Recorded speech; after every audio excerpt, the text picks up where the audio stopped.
હરિદ્વારમાં તો બહુ સ્નાન થયું. આ શું છે? પૂનમ, અમાસ, 11 એટલા માટે જ આપ્યા છો. બહુ ચોટી રહીએ ને તો આપણે ગાંડા થઈ જાય. બહુ ચોટી રહીએ ને તો ગાંડા થઈ જવાય. કારણ કે 24 કલાક ભક્તિ થતી નથી.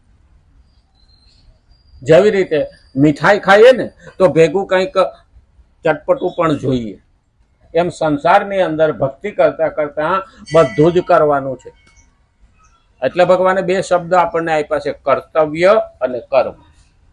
કર્તવ્ય કરતું જવાનું. હા, હાથથી કરશું ઘરના કામ, મુખથી બોલશું સીતારામ. 24 કલાક ચોટી રહેવાનું નહીં. 24 કલાક ચોટશો ને તો મન નહીં લાગે. અહીંયા 1-2 ભાઈ આવતા, એને કીધું તો મને મગજ ઉપર અસર થઈ ગઈ છે. હું 24 કલાક કે રામ રામ રામ રામ કરું. હું 24 કલાક ના કરાય તો હું 2 કલાક કરો, પછી 2 કલાક મૂકી દો, બધાને મળો, સંસારમાં હળો મળો, ફરી પાછું 2 કલાક કરો. મને કે એવું? હું કહું હા. તો કે હવે ચોટ્યો ન રહું. હું કહું ના. એને એવો અઠવાડિયા પ્રયોગ કર્યો ને તો મગજ ઉપર શાંતિ થઈ ગઈ. બહુ જે વસ્તુનો મારો હોય ને એ પણ આપણને અસર કરી જાય. પછી સારી વસ્તુ હોય કે ખરાબ હોય, અતિ સર્વત્ર વર્જતે. અતિ સર્વત્ર વર્જતે. આ અતિની કોઈ ગતિ નથી, એટલે અતિ કરવાની જરૂર નથી. આપણે ગાગા કરીએ તો પણ નુકસાન કરે, અને બહુ બોલ બોલ કરીએ તો પણ નુકસાન કરે. આપણે ત્યાં તો કહેવત છે, બહુ બોલે એને વાચાડકીએ. બહુ બોલે એને વાચાડકીએ, અને હાવ ન બોલે ને મેં ઢોકીએ. એટલે મધ્યમાં રહેવાનું. હા, હાવ ન બોલે એનો ભરોસો ન કરવો. આ ચાઇનાનો રાષ્ટ્રપતિ છે ને, એને તો સારું કોઈ મોટું મલકતું મેં જોયું જ નથી. મેં કીધું આ જૈનમાં હોય છે ને તે રોયો હોય છે પણ દાંત નહીં કાઢ્યા હોય. એના અંદર હું હાલે નહીં ખબર પડે નહીં. આવા મેઢા માણસનો ભરોસો કરાય નહીં. કાલે હું એક વિડીયો જોતો હતો કે એક તરફા પ્રેમમાં ઓલી બાઈએ ના પાડી કે ભાઈ હું તારી હારે પરણવા માંગતી નથી. હવે એનો 1.5 વર્ષનો છોકરો હતો, એ ઉપાડી ગયો અને રોડ માથે પસાડીને જેમ આપણે કપડાં ધોઈએ એમ જ નહીં. કેટલી હદે માણસ વિકૃત થઈ ગયો છે. આજે એનામાં જયારે વાસના હદબારી થઈ ગઈ, જોકે તો સીસીટીવીમાં આવી ગયો અને પોલીસ વાળા પકડી લે, પણ એને સીધી ગોળી જ મારી દેવાની. કારણ આજના જમાનામાં વિકૃતિ વાળાને સાચવવાની જરૂર નથી. એટલે તો યુપીમાં એ જ થયું ને. બકરી ઈદને દાડે ઓલા હિન્દુના છોકરાને મારી નાખ્યો કે બકરો કેમ હલાલ કરાય જો આમ. એટલે હિન્દુના છોકરાને બકરો માર્યો અને મુસલમાનના 6 છોકરા ભેગા થઈ અને તરત પકડીને હવાર તો થયું નહીં, એનકાઉન્ટર. અને આ જ થવું જોઈએ. પછી કે યોગીજી આમ કરે ને યોગીજી આમ કરે ને યોગીજી આમ કરે. પણ રામાયણમાં લખ્યું છે કે ભય બિના પ્રીત નહીં. ભય બિના પ્રીત નહીં. પણ તેઓમાં રહેવા વાળો તેનો રાગ નિવૃત્ત થતો નથી. વિષયો તો નિવૃત્ત થઈ જાય પણ એમાં રહેલો રાગ નિવૃત્ત થતો નથી. વિષયો એટલે આપણને ભાવતી વસ્તુ આપણા પાસે ન આવે તો આઘી થઈ જાય, પણ અંદરની ઈચ્છા જતી નથી. એટલે એ કે નિવૃત્ત થતી નથી. કારણ કે આપણે ખાઈ નથી શકતા, ભોગવી નથી શકતા, એટલે અસંતોષ છે. ભોગવી નથી શકતા એટલે આપણે કહીએ કે હવે મારે નથી જોતું. પણ અંદરથી ઈચ્છા નથી જતી ને એ નડે. અંદરથી ઈચ્છા જ વહી જવી જોઈએ. આજે જે ખેંચાણ છે ને એ અંદરની વસ્તુ નડે છે. અંદર જે ચોંટીલું પડી રહેલું છે, આપણે સંસારમાંથી નિવૃત્ત થઈ ગયા એટલે ઘરમાંથી તો આઘા થઈ ગયા, વ્યવહારમાંથી આઘા થઈ ગયા, પણ મગજમાંથી વ્યવહાર ન જાય તો મગજમાં ઘૂસેલો રે. આ તો હજી મને તો વ્યવહાર કરી શકું એમ હતો. મારા બેટા કે હાથમાંથી તેજુરીની ચાવી લઈ લીધી, વ્યવહાર હાથમાં લઈ લીધો, અંદર અંદર બળતો હોય. એટલે કીધું છે કે રાગથી છોડેલો સંસાર અને દ્વેષથી છોડેલો સંસાર એ માણસ સાધુ પણ બની જાય ને તો એને મુક્તિ મળતી નથી. રાગ અને દ્વેષ અંદરથી જવા જોઈએ ને. અંદરથી માણસ ના ભૂલે તો એનો ઉદ્ધાર થતો. અંદરથી ના ભૂલે ત્યાં સુધી નકામો. અંદરથી જવું જોઈએ. અને એટલે જ માણસ કહે ને કે વેર એને મનમાં રાખ્યું, કોઈને કહ્યું નહીં. મોકો મળ્યો તો એને વેર વાળ્યું. આ મહત્વનું. આ રાગ પરમાત્માનો સાક્ષાત્કાર થવા દેતો નથી. સાક્ષાત્કાર થતા નથી અને નિવૃત્ત થઈ જાય છે. આ રાગ અને દ્વેષ છે ને એ આપણને પરમાત્માનો સાક્ષાત્કાર એટલે પ્રભુની હારે જોડવા દેતો નથી. એક જગ્યાએ જોડાયેલા હોય તો બીજી જગ્યાએ તો જોડાતું નથી. લોટ ખાકવું અને ગાવું બે મેળ બેહે ખરો? કાં ભાઈ લોટ ખાતા હો એને હવે આપણે સારી ભાષામાં કુલેર કહીએ. આપણે એને કુલેર કહીએ. અને કાં ગાવાનું. બહુ લોકો બોલબોલ કરતા હોય ને એને ખાવા દઈ દો એટલે મોઢા બંધ થઈ જાય.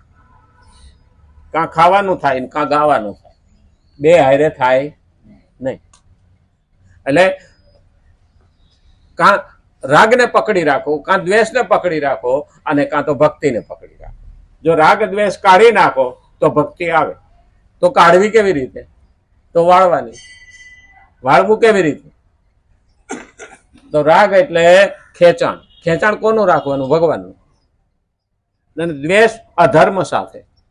નહીતર અમારે કામ અને ક્રોધ દુર્વાસામાં બહુ હતું. દુર્વાસા જેવા ક્રોધી કોઈ નહીં. એનું નામ પડે ને તો હારા રાજા ધ્રુજતા. સીમાડે દુર્વાસા આવતા હોય ને ત્યાં અહીંયા રાજ દરબારની અંદર બધા ધ્રુજવા માંડે. કાંઈક ભૂલ થઈ ને તો આપણું આવી બી. પણ છતાં ઋષિ કહેવાતા હતા. કારણ એને ક્રોધને અધર્મ બાજુ વાળી દીધો અને પ્રેમને, ભાવને, રાગને ભગવાન બાજુ વાળી દીધો. એટલે તો એ બ્રહ્મ ઋષિ કહેવાય. બ્રહ્મ એની હારે વાતો કરતા. આપણીમાં ક્રોધ તો રહેવાનો. જૈનમાં ત્યાંથી ભેગો આવ્યો જ છે. ક્રોધ રહેવાનો, પણ ક્રોધને વાળવાનો છે. ક્રોધ કાઢવા બેસ્યું તો નીકળશે નહીં. તો શું કરવું?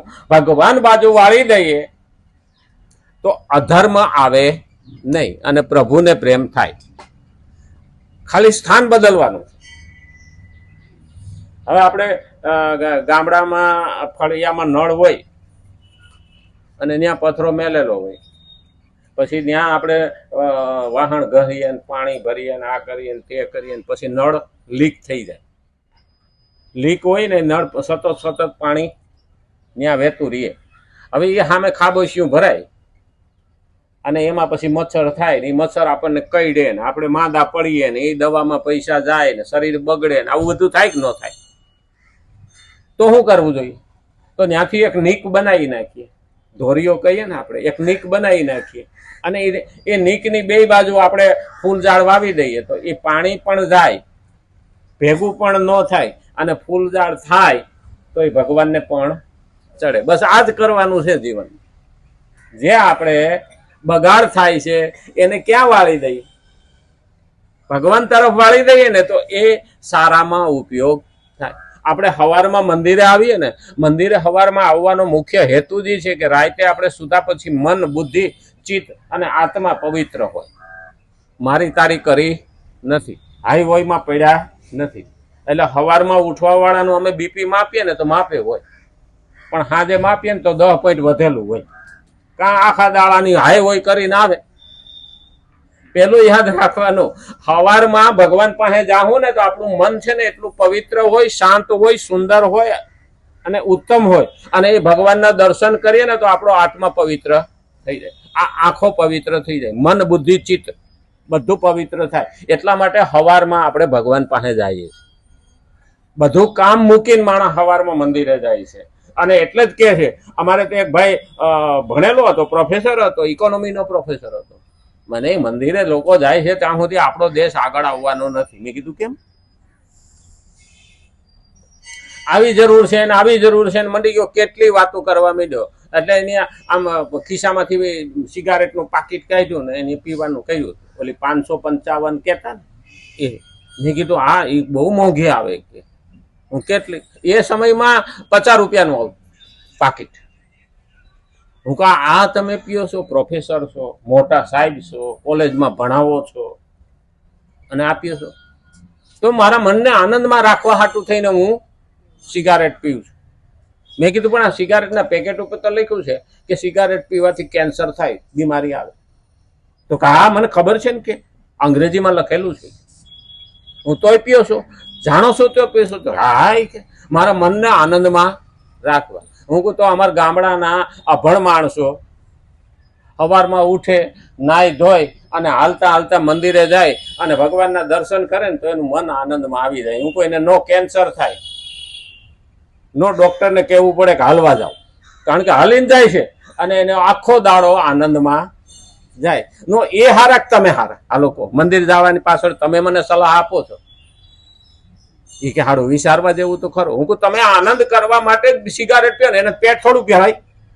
એનાથી પેટ ભરાતું નથી. મન આનંદિત રહે એટલા માટે સિગારેટ પીઓ છો. તો આપણું મન આનંદિત રહે અને આપણો આત્મા શુદ્ધ થાય એના માટે જ આપણે મંદિરે જઈએ છીએ ને બીજા માટે શેના માટે જઈએ? ત્યાં કઈ પેટ ભરવા થોડા જઈએ છીએ? તો એ પ્રોફેસરને પછી અમે ઊભા થયા ને ત્યારે એને કીધું કે આજ પછી હું કોઈ દી કહીશ નહીં કે તમે મંદિરે ન જાતા. આ સમજણ એને નહોતી.